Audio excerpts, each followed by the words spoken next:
জয় মাতারা বাতাসা মেশিন ব্যান্ডেল।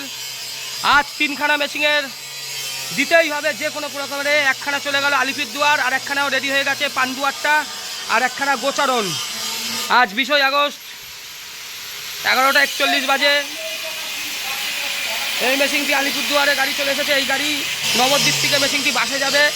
এই গাড়ি আছে, এইটাকে চলে যাবে পান্ডুয়া গোপালদার ওখানে। 20 বছর ধরে বাতাসার ব্যবসা করে গোপালদা। পান্ডুয়ায় যাচ্ছে এই মেশিনটি, বাতাসা মেশিন ডেলিভারি পান্ডুয়া। আর এইটা আজকে উঠবে, এই মেশিনটি চলে যাবে গোচরণ, বাতাসা মেশিন ডেলিভারি গোচরণ। এই গাড়িটি নবদ্বীপে বাসে মাল তুলে দিয়েছে আলিপুরদুয়ারের ভাইদের, তারপর চলে যাবে পান্ডুয়া গোপালদার ওখানে। খুব ভালো লোক, বিশ্বস্ত লোক, 20 বছর ধরে বাতাসা কাটে, ভালো লোক। উন্নতি করুক সবাই। কর্মকার মেশিনারি, জয় মাতারা বাতাসা মেশিন সবার পাশে আছে। এই মেশিনটি চলে যাবে, এটা 20 ফুটের মেশিন আছে। মেশিন দেখুন রেডি হয়ে গেছে। আর কতক্ষণ লাগবে মোটামুটি? আধা ঘন্টার মধ্যে হয়ে এটি দেখবেন চলে যাবে। এই গাড়ি আসবে নবদ্বীপ থেকে, এ নিয়ে চলে যাবে বাতাসা মেশিন ডেলিভারি পান্ডুয়া।